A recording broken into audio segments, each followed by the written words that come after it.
L'isolement, le repli sur soi et le rejet des autres sont parfois des moyens d'expression de certains désœuvrés qui ont perdu l'espoir d'un lendemain pour eux meilleur. En effet, l'attente est parfois longue, très longue même, pour obtenir l'issue de secours, la solution à leurs problèmes. L'homme est-il parfois insensible à la souffrance de son semblable? Est-il aveugle face aux maux qui envahissent son prochain? Ou alors est-il plutôt sourd quant aux cris de douleur autour de lui? Non, certainement pas. Bien que le monde devient de plus en plus matérialiste et l'homme calculateur d'intérêts, il y a encore des âmes sensibles, des hommes et des femmes de cœur qui décident de se priver, de se sacrifier et de donner pour que l'autre soit aussi dans le bonheur. Les étudiants en coopération au développement et en action humanitaire de l'Institut des Relations Internationales du Cameroun, IRIC, se sont engagés à travers leur association à soutenir, avec le peu de leurs ressources, les actions de Urgence Plus Monde. Cette autre descente sur le terrain a permis à l'équipe, malgré des mauvais temps, de rencontrer Gustave Bekaïro, un jeune homme de 26 ans, en attente d'aide pour l'intervention chirurgicale en vue de la restauration de son pied atteint d'une plaie chronique. Vivant à Bastos à Yaoundé, dans une situation précaire et dans une promiscuité assez visible, ce jeune originaire du Nord Cameroun est abandonné à son triste sort depuis plusieurs années. Invalidé et meurtri par la douleur, il a abandonné ses études après son BEPC. Aujourd'hui, il est assis à longueur de journée, là, parfois seul, à se morfondre des fois sur son sort, au point, dit-il, de développer des pensées suicidaires. Heureusement, les jeunes de l'IRIC ont décidé, avec le concours de l'association Urgence Plus Monde et les âmes de bonne volonté, téléspectateurs de Vision 4, de tirer Gustave Bekaïro hors de ce gouffre. Gustave, nous ne t'avons pas abandonné. Nous sommes passés aux antennes et on s'est dit on aurait des donateurs pour qu'ensemble nous puissions réunir tout ce qu'il faut pour ton opération. Malheureusement, jusque-là, ça n'a pas été le cas. Donc si nous sommes là aujourd'hui, c'est pour te rassurer que nous irons jusqu'au bout. Nous avons contacté déjà nos camarades de l'IRIC, dont la famille iricienne et des âmes de bonne volonté. Et par la grâce de Dieu, je crois que nous aurons tout ce qu'il faut pour guérir Gustave. Et nous avons commencé déjà le travail. Nous avons ce dépliant que nous avons conçu et que nous utilisons quand nous allons rencontrer pour la sensibilisation de nos amis et connaissances pour réunir tout ce qu'il nous faut pour l'opération de Gustave. En envoyant votre argent par MTN Mobile Money, votre bénéficiaire aura en plus 50% du montant en crédit de communication en le retirant de son compte. Composez dès maintenant le étoile 126 dièse et laissez-vous conduire. Vous n'avez pas de compte MTN Mobile Money? Ouvrez-le dès maintenant dans tous nos guichets. C'est simple et c'est gratuit. MTN Mobile Money soutient les actions de Urgence Plus Monde.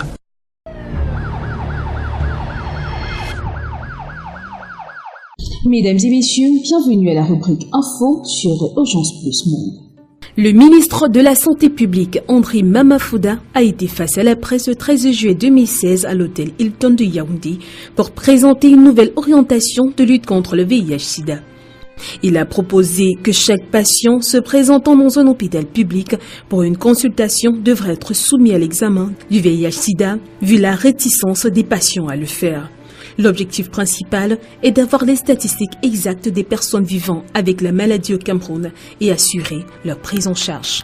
Le nom anglais Mandela Day existe depuis 2010. En novembre 2009, l'Assemblée générale des Nations unies a déclaré que le 18 juillet serait une journée internationale de Nelson Mandela en l'honneur du travail effectué par l'ancien président sud-africain en faveur de la paix et de la liberté. C'est ainsi que le 18 juillet de chaque année, jour de la naissance de Nelson Mandela, l'ONU se joint à sa fondation pour exhorter le monde à consacrer 67 minutes de son temps à aider les autres afin de commémorer la journée, ceci en souvenir des 67 années de militantisme du vieux leader sud-africain, aujourd'hui décédé.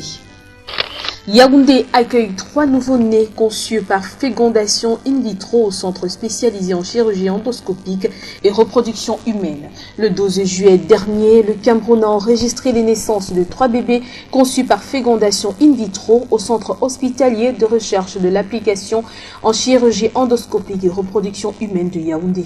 Le professeur Jean-Marie Cassia fait savoir qu'il faut débourser la somme d'1 million de francs CFA pour en bénéficier et 500 000 francs de plus pour les médicaments.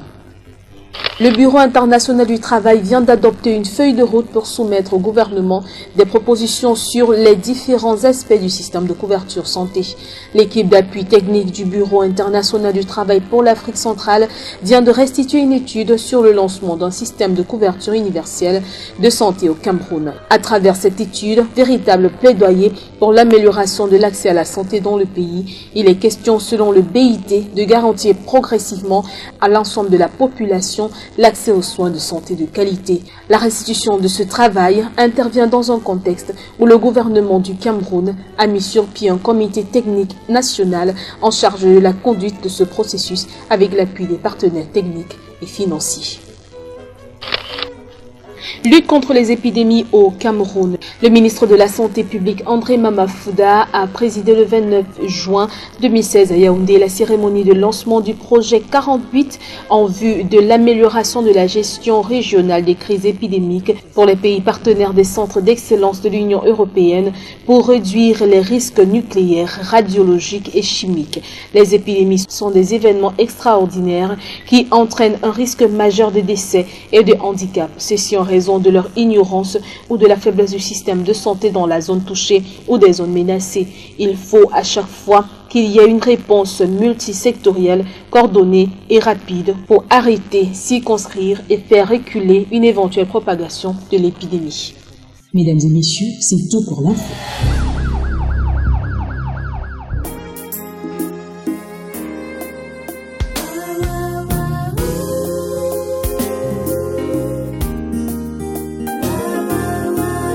Ont décidé de faire du porte-à-porte auprès de leurs contacts pour obtenir le montant requis pour l'intervention chirurgicale du pied de notre demandeur.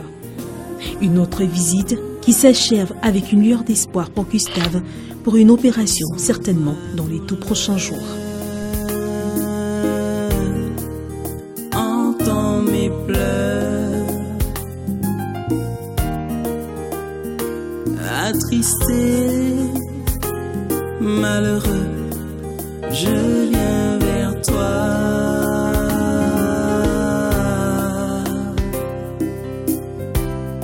Malgré ma souffrance, je crois que tu es là. Quelques jours après cette visite de compassion, Gustave a malheureusement été déguerpi de la chambrette en matériaux provisoires où il habitait.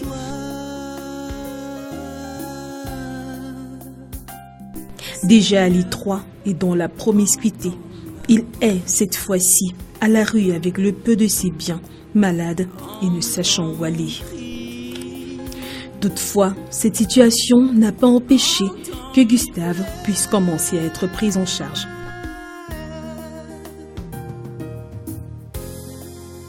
Voilà, c'est de justesse, nous allons comme cela rejoindre notre place et puis nous allons faire environ 3h30 pendant ce voyage qui sera, nous l'espérons et nous le croyons, assez intéressant.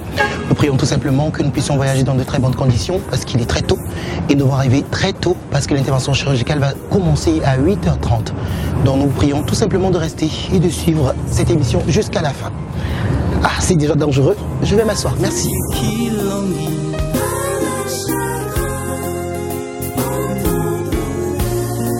Entends ce cri qui vient d'un cœur attristé.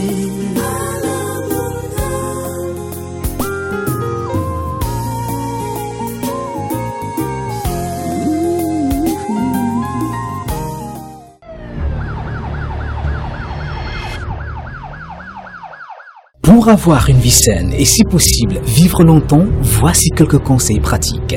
Consommons moins de viande et plus de légumes, moins de sucre et plus de fruits, moins de soda et plus d'eau. moins d'alcool et plus de thé. Prenons moins de temps de télé et plus de temps de sport.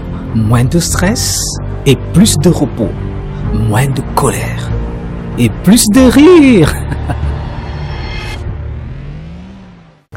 Voilà, mesdames, messieurs, nous venons d'arriver à Yaoundé. Nous avons très bien voyagé.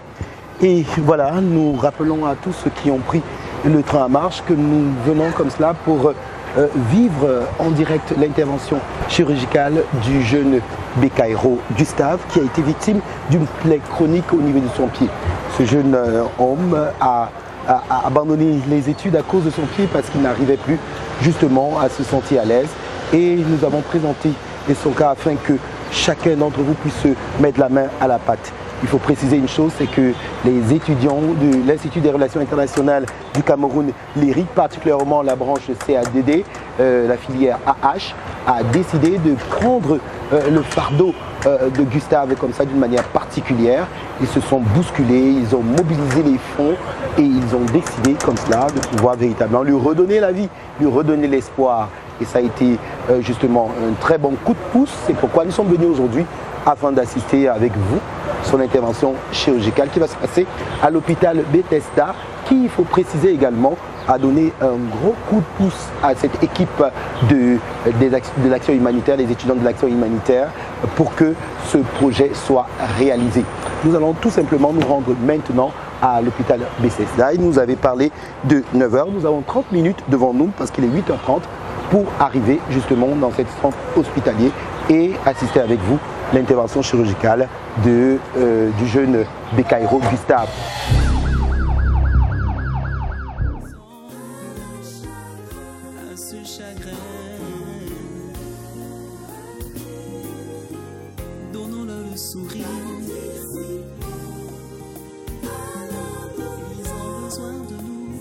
C'est quelle voiture? C'est un taxi ou bien c'est une voiture personnelle? C'est une voiture personnelle. Finalement, vous le prenez à 1500, c'est bon? Oui. Ok, d'accord. Bon, on y va alors.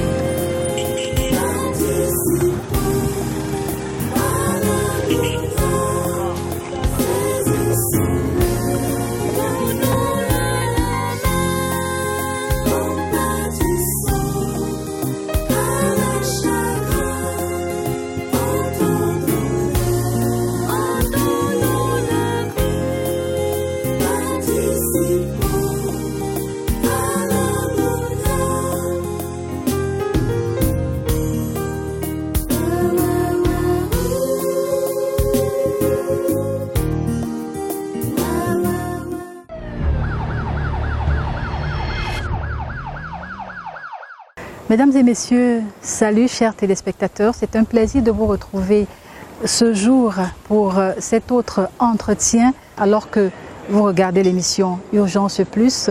Entretien, vous le savez, s'intéresse à des questions de santé pour éclairer votre lanterne. Et pour ce faire, pour cette édition, nous recevons le docteur Jean-Paul Sanjon. Bonsoir. Bonsoir. Vous êtes médecin anesthésiste réanimateur. Pouvez-vous nous dire tout de go quel est le rôle de l'anesthésiste dans une situation d'opération? Son rôle consiste à endormir le malade, lutter contre toutes les manifestations douloureuses, donc rendre possible cette chirurgie que le malade doit subir. Donc c'est une collaboration entre chirurgien et médecin anesthésiste afin de réaliser une intervention chirurgicale dans des conditions optimales. Qu'elle soit locale ou générale, il faut lutter contre les phénomènes douloureux, donc rendre réalisable la chirurgie et tout en protégeant la vie du malade. Quelle est la différence, s'il y en a bien une, entre un infirmier anesthésiste et un médecin anesthésiste? Disons que l'infirmier, c'est le collaborateur du médecin. Le médecin, c'est déjà lui qui décide du choix de la technique, qui décide de l'indication. Et en fait, l'infirmier est là pour l'accompagner dans les actes, les gestes, et l'infirmier exécute. Oui. C'est ça la très grande différence. C'est pour ça que c'est des infirmiers diplômés qu'on amène vers la spécialisation en anesthésie. Les médecins, il a fait son circus de médecins. Est-ce que vous pouvez nous dire s'il y a des formations spécialisantes, que ce soit pour l'infirmier anesthésiste ou pour le médecin anesthésiste au Cameroun? Si, on forme à la faculté de médecine à Yaoundé, on forme des médecins anesthésistes et les infirmiers sont aussi formés au Cameroun. Donc en réalité, c'est bac plus 2 ans pour l'infirmier spécialisé. Et médecin, c'est quand même 8 ans de médecine et puis 4 années minimum de formation en anesthésie. Donc celui qui est l'arbre décisionnel dans le top, celui qui est en haut, et la responsabilité lui incombe de tout ce qui peut se passer. Pouvez-vous nous dire le rôle de l'anesthésiste, en quoi est-ce qu'il est délicat dans la préparation d'un patient en vue d'une opération chirurgicale? C'est capital parce qu'on ne peut pas vous opérer à vif. Il faut bien qu'on suspende tous les phénomènes douloureux et qu'on puisse rendre cette chirurgie réalisable. Parce qu'en fait, il s'agit de rendre une pathologie, tout au moins de permettre à un chirurgien de réaliser en toute quiétude son geste opératoire. Quels sont les risques si la qualité de son travail justement compromet les résultats de cette opération? Quels sont les risques pour le patient? Si une anesthésie est mal faite, évidemment, vous conviendrez avec moi que les résultats sont catastrophiques à pouvoir obtenir. Hein. Il y a des risques pour le patient? Il y a des risques, par exemple, même décéder. Pour sa vie, il peut décéder sur terre. Est-ce qu'il y a des facteurs ne dépendant pas de l'anesthésiste? Maintenant, là, on parle de la situation d'anesthésie. Est-ce qu'il y a des facteurs venant du patient qui le disqualifient pour un bon résultat au terme de cette anesthésie? Non, je dis oui, évidemment, il y a beaucoup de facteurs. C'est ça qu'on fait d'abord une visite quand on peut pré-anesthésique pour évaluer déjà l'état du malade au départ, malgré sa pathologie. Il faut qu'on évalue, qu'on les classe même pour voir le degré de risque de morbidité. On les classe. En fonction de ça, le médecin, lui seul, décide du choix, de la technique qui sécurise son malade. C'est très important parce que le malade peut ne pas seulement avoir un problème chirurgical. Il peut avoir aussi d'autres pathologies qui n'avaient rien à voir avec la chirurgie. Qu'est-ce que c'est la qualité des produits? Évidemment, la qualité des produits utilisés, vous savez, chez nous maintenant, circule beaucoup de médicaments. C'est pas d'où ça vient, d'où ça rentre, qui peuvent compromettre la survie du malade. Pour finir, est-ce que le Cameroun a des anesthésistes qualifiés? Et si oui, combien? Disons, le Cameroun a des médecins spécialisés en anesthésie. Il y a plus d'une trentaine quand même qui exercent sur le territoire national et je peux vous dire que c'est largement insuffisant. Ça ne fait même pas le nombre d'un service dans un pays un peu développé. Une trentaine, ça c'est insuffisant. Même pas une activité d'un service peut-être de gynéco ou de chirurgie classique. Donc il faut encourager les jeunes. Comment est-ce qu'on peut expliquer cette situation? Écoutez, il y a une histoire de motivation. Nous, on a atteint un certain âge, il faut que les jeunes médecins qui sortent puissent s'intéresser, puissent s'impliquer, puissent accepter d'être formés. Tout le monde opère au Cameroun. Moi, je pense qu'il y a une démotivation. Vous savez, c'est très contraignant comme spécialité et vraiment démotivant parce que les gens ont l'impression qu'ils ne vivent pas de ce qu'ils font. Et résultat, beaucoup préfèrent plutôt passer le côté. Tout le monde veut opérer, mais personne ne veut faire l'anesthésie. Docteur Jean-Paul Sanjo, merci d'avoir accepté de répondre à nos questions. Mesdames et messieurs, vous également, nous vous remercions pour votre fidélité, pour votre attention. Cette rubrique entretien s'achève donc en ce moment. Nous avons parlé ce jour d'anesthésie. Merci également à la direction de l'hôtel Sawa qui nous a abrités pour l'exécution de cet entretien. Nous espérons vous retrouver très prochainement dans le cadre de cette rubrique pour un autre rendez-vous de santé, si Dieu le veut.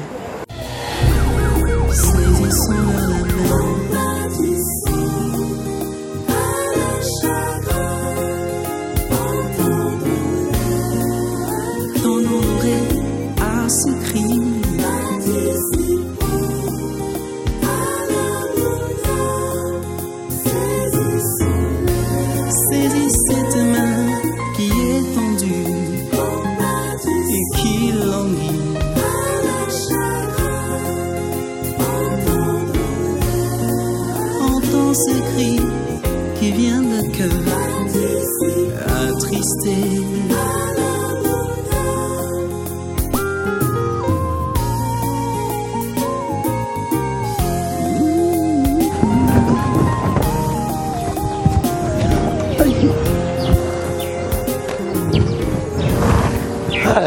c'est pas facile.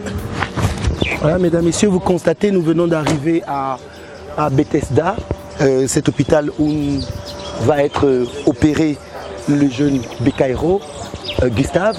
Nous voulons encore vous rappeler que sont les étudiants en action humanitaire à l'IRIC, option CADD, qui ont davantage, qui sont battus pour que cette opération puisse justement avoir lieu. Nous allons courir comme ça sans plus attendre au bloc opératoire parce qu'il est 9 h justement, l'heure de l'intervention chirurgicale. Avant de continuer, nous voulons préciser que vous pouvez, comme tous les autres, faire votre don au travers de MTN Mobile Money qui soutient ce programme et qui, par leur technologie, permet que nous puissions facilement recevoir les dons de votre part, des entreprises et de toute autre structure qui voudrait davantage soutenir ce programme. Alors, naturellement, faites comme il est indiqué, composez de étoile 126 dièse et laissez-vous conduire. En ce moment, nous allons aller maintenant rapidement, sans plus attendre, au bloc opératoire pour assister avec vous à l'intervention chirurgicale sur le jeune Bekaïro. C'est maintenant, ne quittez pas le petit écran. Compatissons à ce malheur, tendons l'oreille, participons à ce bienfait. Déjà nous rassurer que le médecin est effectivement en place et il nous attend depuis 9 h. Le bloc opératoire est là et les services normalement du médecin qui est censé s'occuper du malade, c'est juste ici. Nous allons juste essayer de voir dans quelle mesure nous pouvons le rencontrer pour en savoir plus par rapport au cas de Gustave, qu'est-ce qui est censé être fait et qu'est-ce qui pourra être fait effectivement au bloc opératoire. Bonjour docteur. Merci beaucoup. Vraiment, je suis désolé, nous sommes arrivés avec quelques minutes de retard. Le temps pour nous de pouvoir davantage entrer dans la ville avec les embouteillages, etc. Donc nous avons voulu déjà, naturellement, comme c'est de coutume, on va entrer au bloc dans quelques minutes. Est-ce que c'est véritablement ce qui avait été dit qui va être fait encore cette fois-ci, afin que les téléspectateurs puissent savoir déjà qu'est-ce qui sera fait concrètement? Au départ, on prévoyait la première opération avec un débridement, donc enlever tous les tissus morts et puis, dans un second plan, dans une deuxième opération, faire ce qu'on appelle une greffe de peau. Donc prendre la peau au niveau de la cuisse et la positionner ou la fixer au niveau de la jambe. Aujourd'hui, avec l'état actuel, nous pouvons faire ces deux opérations en une opération et ce qu'on va faire tout de suite au niveau du bloc opératoire. Néanmoins, ce qu'on doit signaler, c'est qu'on aura besoin d'une autre deuxième opération parce que quand vous voyez les images, nous avons une déformation au niveau du pied. C'est-à-dire que toute la plante du pied ne touche pas le sol. Et donc, dans cette deuxième opération, il faudra donc ouvrir l'articulation et repositionner de telle sorte que toute la plante du pied puisse toucher le sol, ce qu'on ne peut pas faire aujourd'hui à cause des risques de contamination. Donc, il y aura besoin d'une autre opération, peut-être à peu près 3 semaines, 4 semaines plus tard. Voilà, chers téléspectateurs, vous avez constaté, Bekaïro va subir sa première intervention chirurgicale et une intervention jumelée qui permettra comme cela de pouvoir s'occuper déjà de la plaie chronique qui est au niveau de son pied. Et puis, dans 4 semaines, nous allons revenir pour la suite de l'intervention chirurgicale. Il faut préciser que nous continuons à compter sur vos dons pour que la prochaine fois, nous puissions toujours avoir assez de moyens pour pouvoir nous occuper du cas de Bekaïro. Docteur, je suppose que nous allons aller au bloc avec vous pour pouvoir assister à l'intervention chirurgicale sur Bekaïro. Avec plaisir. Merci. Soutenez les malades démunis. Envoyez vos dons par MTN Mobile Money ou directement dans les comptes de l'association Urgence Plus à Ecobank ou au Crédit Communautaire d'Afrique. Pour tout autre moyen de transfert préférentiel choisi, veuillez nous contacter pour les modalités pratiques.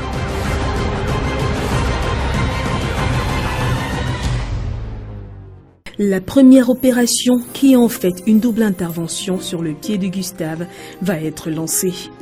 Après quoi, il faudra une autre opération pour redresser son pied.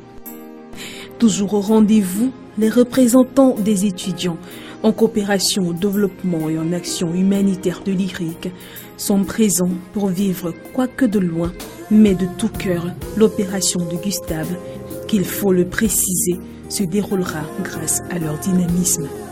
Un autre accompagnateur venu directement du village pour assister Gustave, c'est Thomas Gualamandan.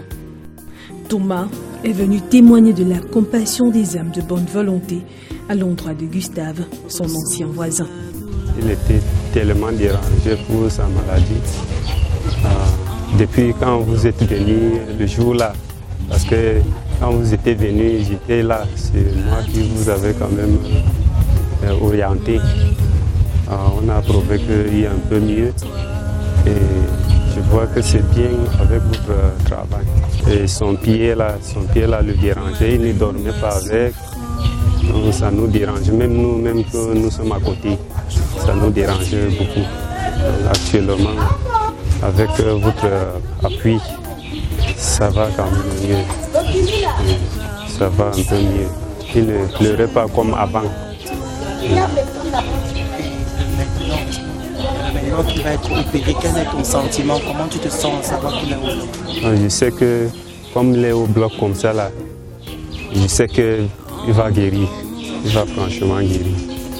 Et qu'est-ce que tu peux dire à tous les personnes qui l'ont aidé? Moi, je dis parfaitement merci beaucoup pour vous parce que tout ce que vous avez fait là, moi je vois que c'est Dieu seul qui va vous récompenser de tout ce que vous avez fait. Je vous remercie beaucoup.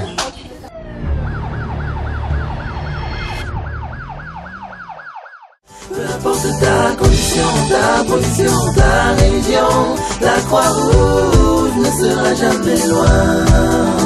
Mesdames, Messieurs, bonsoir et bienvenue à la rubrique Premier secours présentée par la Croix-Rouge camerounaise.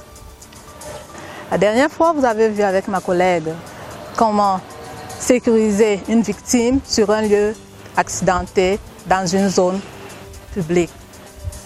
Pour cela, il était question de baliser d'abord la zone accidentée. Après avoir balisé cette zone accidentée, dégager rapidement la victime pour la mettre dans un lieu plus sûr. Et nous-mêmes pouvoir travailler dans une sécurité. Parce que la sécurité est très importante lorsque nous travaillons. Après avoir sécurisé la victime et nous-mêmes, nous alertons les services spécialisés et nous débalisons la zone que nous avons eu à sécuriser. Aujourd'hui, nous allons vous entretenir sur l'examen sommaire. Mais avant de passer à l'examen sommaire, nous avons pris la peine de libérer rapidement les voies aériennes de la victime. Il s'agit ici de dénouer la cravate si elle en a une, la victime, de désagrafer le premier maximum le deuxième bouton et voir au niveau de la ceinture si elle est serrée, desserrer légèrement la ceinture de la victime. Une fois ces trois étapes desserrées, nous allons mettre la tête de la victime légèrement soulevée, c'est-à-dire en hyper-extension pour faciliter la respiration. Passons maintenant à l'examen sommaire proprement dit, qui se fait en trois grands temps, à savoir la recherche des urgences vitales, la recherche des autres lésions et enfin la surveillance et l'évacuation. Parlant des urgences vitales, parlons de la conscience, la ventilation, la circulation. La conscience ici peut se vérifier de deux manières. Nous pouvons dialoguer avec la victime ou alors tenir sa main pour se rassurer que cette victime est consciente ou pas. Monsieur, je suis Sauf-Gérard de la Croix-Rouge camerounaise. Vous m'entendez, serrez-moi la main. Quant à la ventilation, nous pouvons légèrement passer notre revers de la main au niveau des narines pour ressentir une sensation de chaleur ou à défaut, baisser notre tête et observer au niveau du ventre s'il y a des mouvements de va-et-vient. La circulation, quant à elle, se prend au niveau des pouls qui peuvent être des pouls carotidiens, pouls radiales. Maintenant, pour rechercher les brûlures, je vais presser mon vêtement plus près du corps de ma victime pour voir s'il y a un liquide qui remonte ou pas, tout au long du corps de ma victime.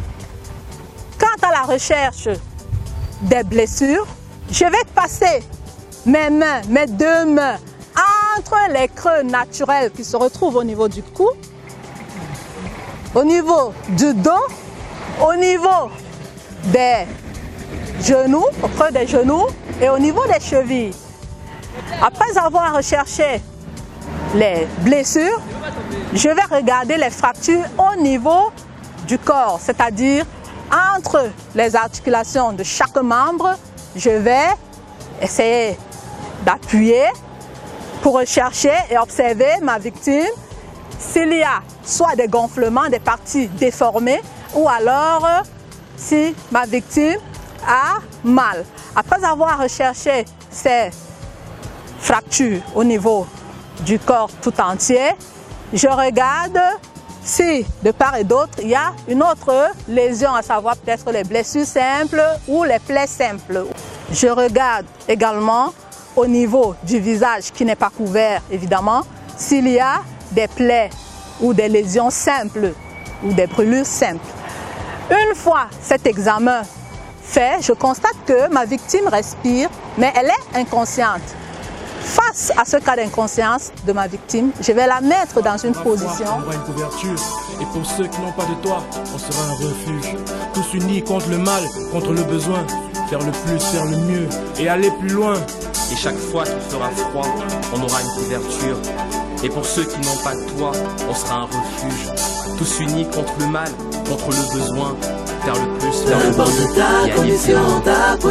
Alors, cette position a juste un objectif à atteindre, c'est faciliter la respiration et permettre à la victime de vomir en cas de besoin. Alors, que je mette le bras à gauche ou à droite, comme vous l'avez vu tantôt dans la pratique, là n'est pas l'essentiel. L'essentiel pour nous ici, c'est de mettre la position sur le côté le plus simplement possible si nous trouvons que la victime est dans une position inconfortable et dégager cette partie-là pour faciliter la respiration. Mesdames, Messieurs, c'est sur ce que nous allons clôturer notre rubrique Premier secours.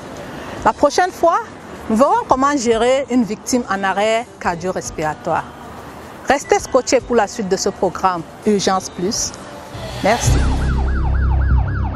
Mesdames, Messieurs, nous sommes dans la joie parce que nous sommes sur le point de voir la restauration sanitaire de Bekaïro Gustave effective. Nous sommes au bloc opératoire de l'hôpital Bethesda, c'est à Yaoundé. Nous allons vivre avec vous l'intervention chirurgicale sur le jeune Bekaïro Gustave qui, rappelons-le, a été victime depuis plusieurs années d'une plaie chronique au niveau de son pied. Donc il va subir deux interventions en une opération, s'il faut dire ainsi. Il va donc, non seulement la plaie va être assainie, mais en plus de cela, il va également subir une greffe. L'intervention chirurgicale se passera ici, tout simplement au bloc opératoire. Pendant que nous sommes en train de parler, justement, la phase anesthésie a justement déjà démarré et le docteur Yves est déjà dans le champ, sur le champ opératoire pour commencer les premiers travaux sur la plaie. Donc nous allons tout simplement, sans plus attendre, entrer au bloc opératoire et vous faire vivre naturellement en direct cette intervention chirurgicale. S'il vous plaît, n'oubliez pas, on met toujours le masque avant d'entrer.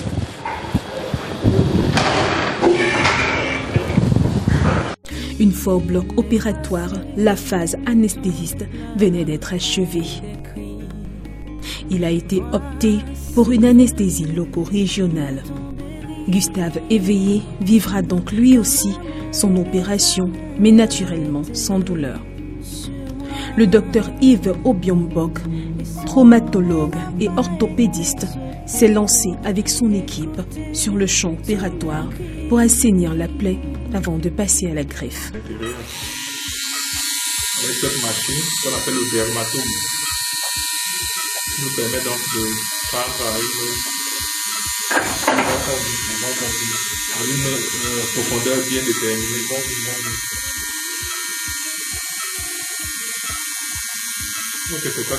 Après que la plaie soit assainie, une peau saine a été enlevée de la cuisse à l'aide d'un appareil spécial. Elle servira naturellement comme greffon sur la plaie.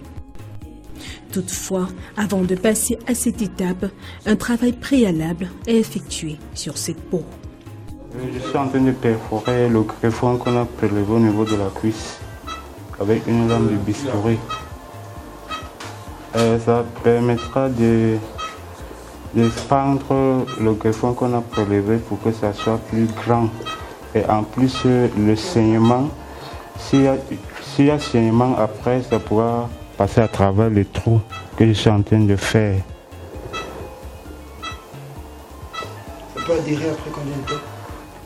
Bon, on va faire le pansement 2 jours après l'intervention. Et à l'issue de 2 semaines, tout sera déjà prêt.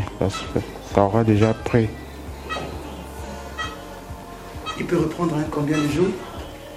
Oui, après 6 jours, on peut être sûr que ce greffon a adhéré, a pris. Et après 2 semaines, on a une peau plus ou moins normale à ce moment-là.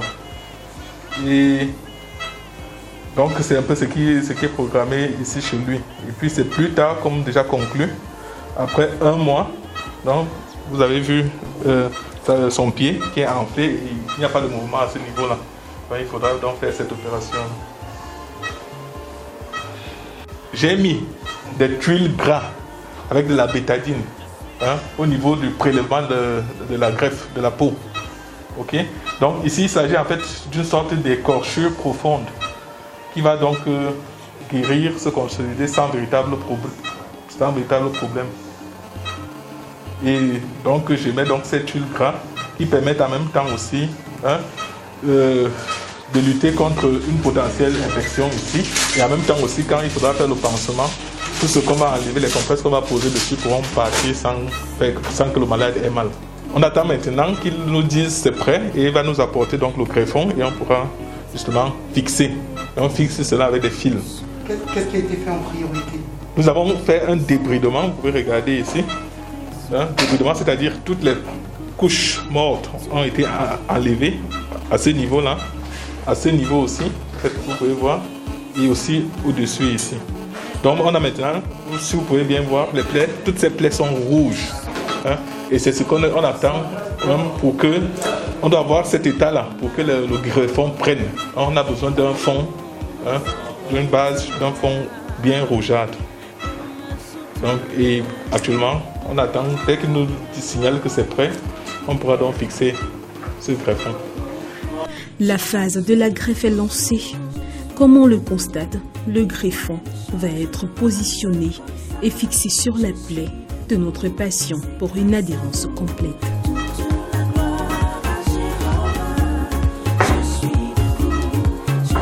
En général, il y a un surplus qu'on va devoir couper pour l'autre côté.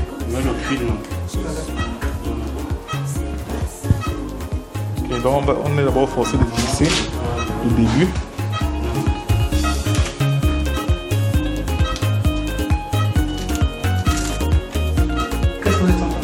Oui, nous sommes en train de fixer maintenant notre greffon avec du fil.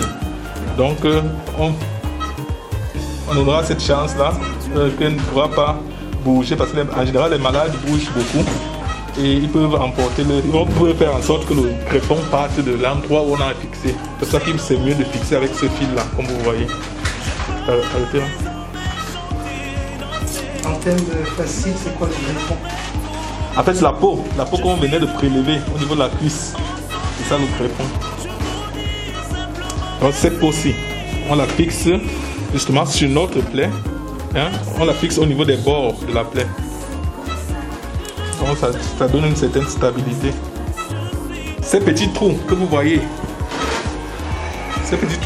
sur la peau prélevée permettent de faire une expansion. Donc ça grandit en fait la peau qu'on a eu à prendre. Donc ça veut dire, si j'ai pris 2 cm, à la fin, je peux couvrir une surface de 3 à 4 cm.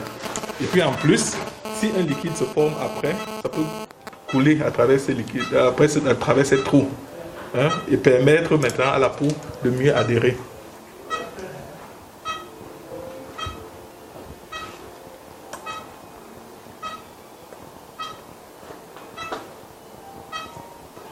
Kairo, dis-nous comment tu te sens? Est-ce que tu sens la douleur?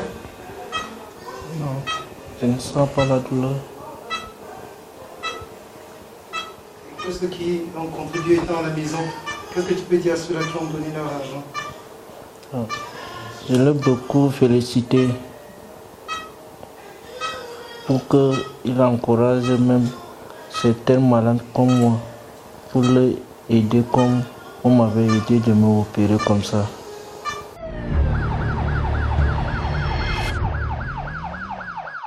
Pour avoir une vie saine et si possible vivre longtemps, voici quelques conseils pratiques. Consommons moins de viande et plus de légumes, moins de sucre et plus de fruits, moins de soda et plus d'eau, moins d'alcool et plus de thé. Prenons moins de temps de télé et plus de temps de sport, moins de stress et plus de repos, moins de colère et plus de rire. Comme on peut le constater, nous avons fini la première greffe de peau. On a pu fixer la peau prélevée à ce niveau-ci, au niveau de la cheville, côté malodère interne. Donc la peau maintenant est fixée. Donc on devrait tout simplement couvrir et mettre un plâtre et attendre que cette peau puisse mieux adhérer. Maintenant nous allons nous tourner vers l'extérieur où nous avons deux petits plaies. Nous devrons aussi faire la même chose.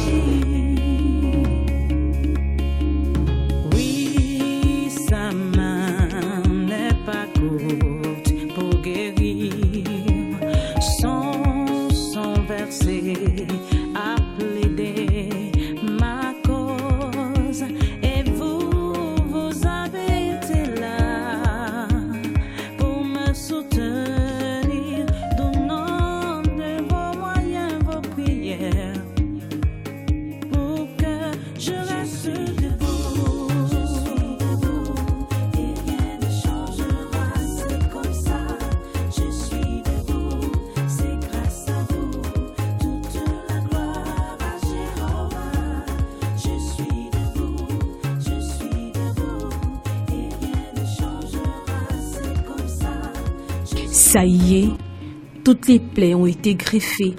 L'opération est pratiquement achevée. Juste le temps pour l'équipe de faire le pansement et de mettre le plâtre tout autour du pied pour le protéger et accélérer la guérison de notre patient. En attendant, prenons quelques réactions des accompagnateurs restés hors du bloc.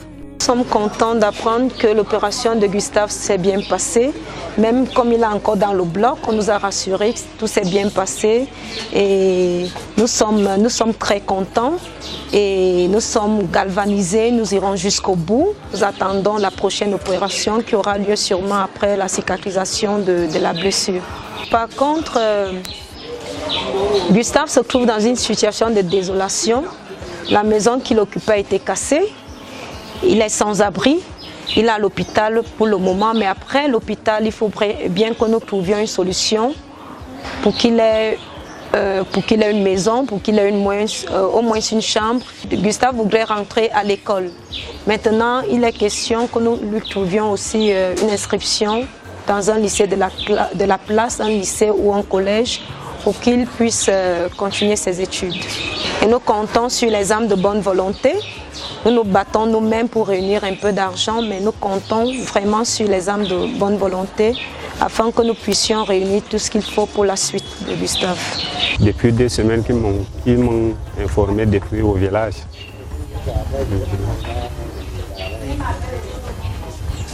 Donc, comme on arrivait comme ça, là, je suis aussi dehors comme lui. Franchement, si vous pouvez prendre notre charge, comme vous êtes de bons volontaires, vous aidez le peuple. Franchement, nous avons notre audience à voir. Urgence Plus Monde, le monde à leur côté. De retour au bloc, le pansement suit son cours et se fait avec précision. Voici venu le temps des rires, car l'amour de l'éternel Voilà, mesdames, messieurs, nous sommes au terme de cette intervention chirurgicale qui a jumelé deux phases, justement. Et la phase de la greffe a été justement gérée par le docteur Obiambok Yves. Et maintenant, nous avons avec nous le docteur Tamo Marcel qui va justement, comme cela, nous donner des informations par rapport à ce qui se passe maintenant. Alors, docteur, on a fini avec la greffe. Qu'est-ce qui se passe maintenant et pourquoi? Donc, actuellement, nous avons fini avec la greffe. Il s'agit de faire le pansement de la plaie. Donc là, nous avons pansé la plaie et nous avons utilisé une bande compressante. Cette bande compressante va aider en sorte que l'enflux qui est ici puisse diminuer.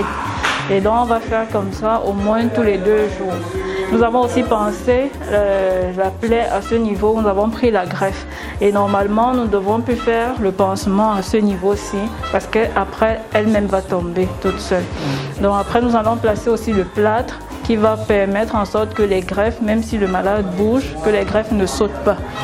Donc ce malade va rester avec le plâtre pendant au moins 6 jours. Et après les 6 jours, on va enlever le plâtre. On va enlever le plâtre. Et les greffes auront déjà adhéré.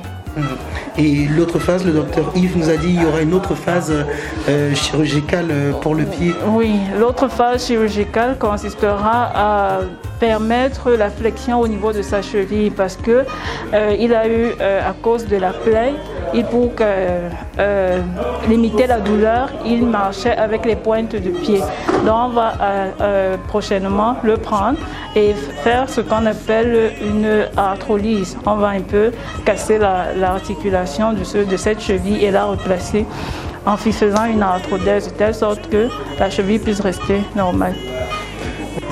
Les réponses justement du docteur Tamo qui justement met davantage de la lumière à la situation de Gustave Bekaïro que vous avez soutenu pendant tout ce temps. Nous voulons déjà vous dire merci pour le travail formidable que vous avez fait. Merci aux étudiants en action humanitaire de l'IRIC, l'école, l'Institut des relations internationales du Cameroun. Merci vraiment à chacun d'entre vous qui avait mis la main à la pâte. Le travail n'est pas fini. Naturellement, il faut préciser qu'il va suivre encore une autre intervention chirurgicale dans environ 4 à 6 semaines pour pouvoir marcher normalement. Il faut se souvenir également que le cas de Bekaïro est un cas assez particulier parce qu'il a été justement délogé de sa petite case dans laquelle il vivait, la case qu'il louait, à cause justement des constructions de la mairie et tout le reste. Aujourd'hui, il est dehors, il est sans-abri. Nous devons également regarder ce côté-là, regarder également le côté académique qui doit reprendre justement la voie de l'école en septembre. Tout cela, nous devons veiller à ce que ce soit fait au-delà de ce que vous avez déjà eu à faire. Mais nous vous faisons confiance et nous savons que vous allez le faire dans l'urgence.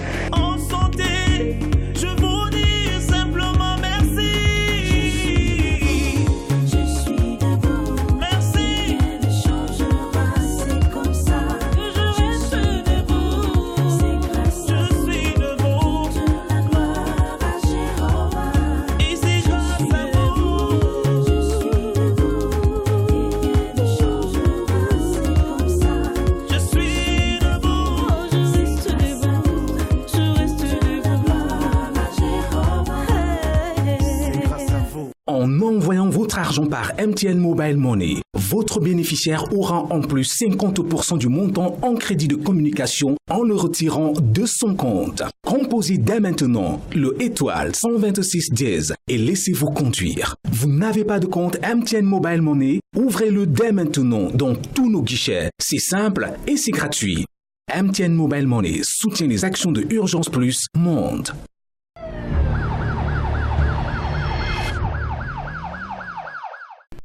Urgence Plus Monde, ce n'est plus un rêve ou tout simplement et seulement une vision, mais c'est un projet effectif.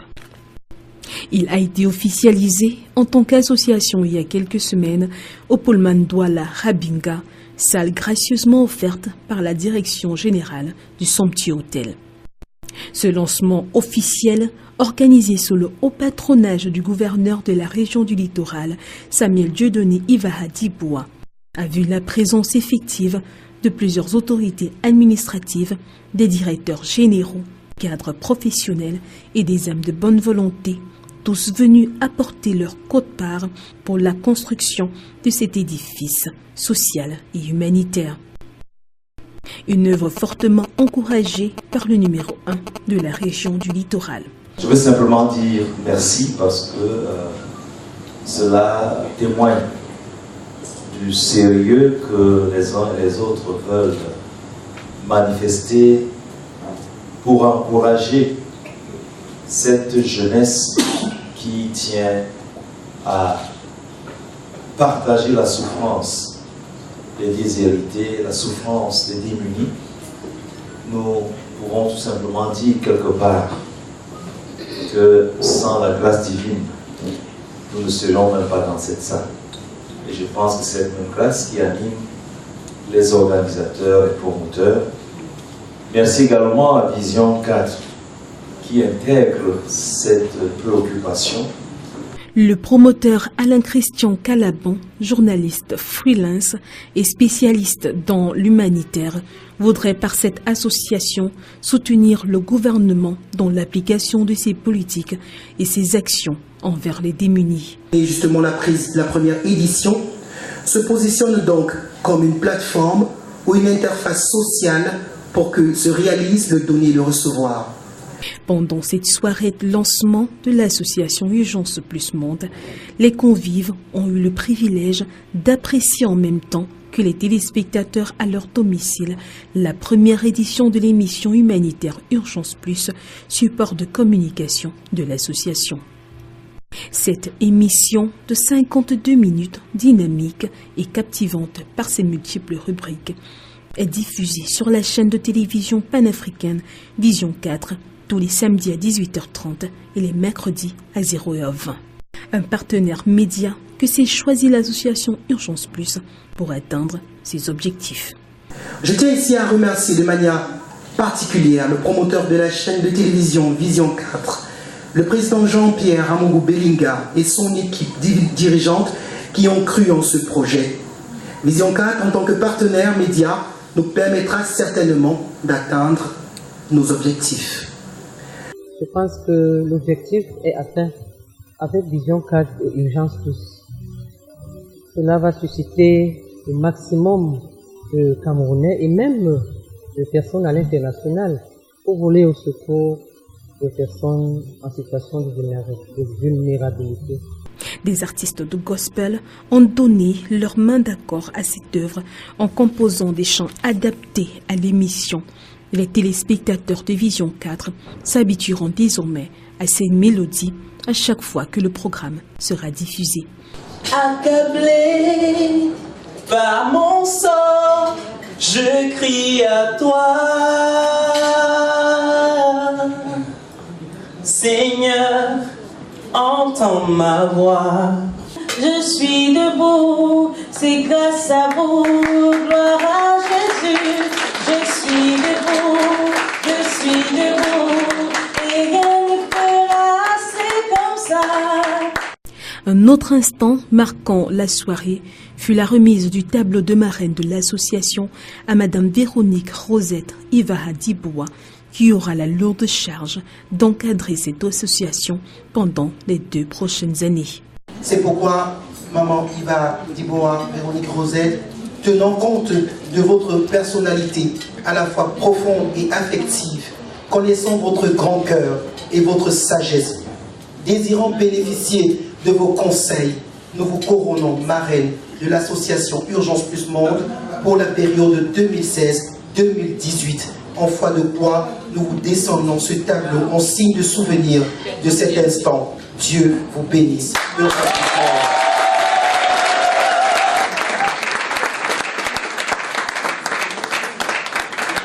ne sais pas si Madame Ivaha Diboua.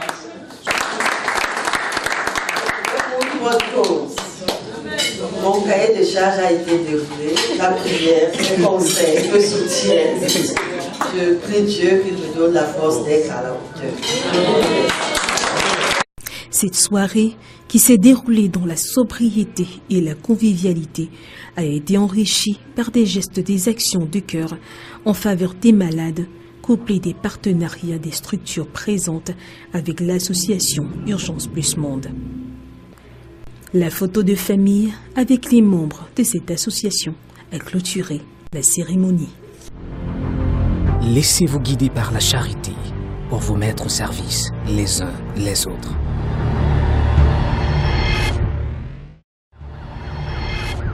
Soutenez les malades démunis. Envoyez vos dons par MTN Mobile Money ou directement dans les comptes de l'association Urgence Plus à Ecobank ou au Crédit Communautaire d'Afrique. Pour tout autre moyen de transfert préférentiel choisi, veuillez nous contacter pour les modalités pratiques.